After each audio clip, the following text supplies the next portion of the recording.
ايه ده؟ العشرة فين؟ صلاح فين؟ ايه ده؟ ايه ده؟ ايه يا ممدوح؟ ايه يا ممدوح؟ ايه يا دوحة؟ ايه يا حبيبي؟ ايه يا بابا؟ في الاخر تقول لي رأي شخصي؟ رأي شخصي مين؟ ده مش رأي شخصي.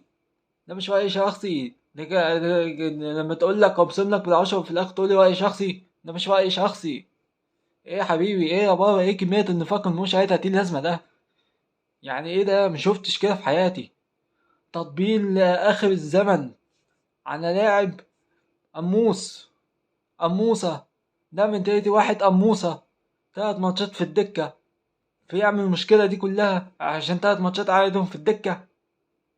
قموصة. قموصة مش بتفهم. قموصة لا عندهاش عقل تشتغل. قموصة مش فاهمة هي بتعمل ايه ومش فاهمة ده اصلا لمصلحته اصلا. يا قموصة. يا قموسة فرقتك هتفتقدك في كأس أفريقيا. يا قموسة.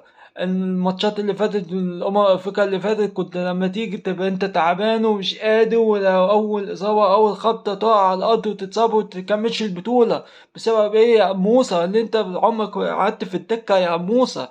يا قموسة أنت عمرك ما ارتحت مع في الدوري الإنجليزي قبل أفريقيا.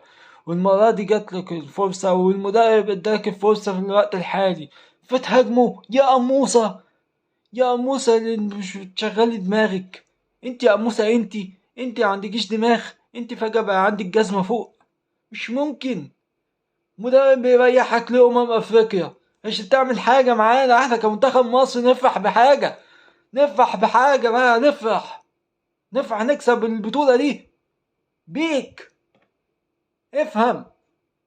مش ممكن. لا انا لازم على كل الماتشات مع ليفربول ايه 3 ماتشات دي ليه؟ ايه والمطبلاتية بتاعت ممدوح نصر يقول لك ليفربول يتمسك بصلاح عشان اسطورة. اسطورة ايه؟ اسطورة ايه؟ تصريح وتصرف طفولي. تصريح وتصرف طفولي. عكس مدرب مظلوم. الناس اللي تقول مظلوم اقول لك مظلوم. ولا تقول التكتيك ومش تكتيك. واحد بادئ الموسم ب2 وربع في الدفاع. 2 وربع في الدفاع. واللي يغلط الجملة دي لا يفقه شيء في كرة القدم. الإدارة هي اللي غلطانة. صرف فوق 200 مليون على 2 لعيبة في الهجوم هما أصلا مش محتاجين كل ده. كتير بيفهم كده. جايبة إيزاك غصب عن نيوكاسل بس وخلاص وقاعد في الدكة. وجايبة لك عليه مستقبل إيطاليا المالديني مستقبل وجاي صهيبي ومش بيلعب. وخلي أنا ستارت 2 وربع في الدفاع. 2 أسامي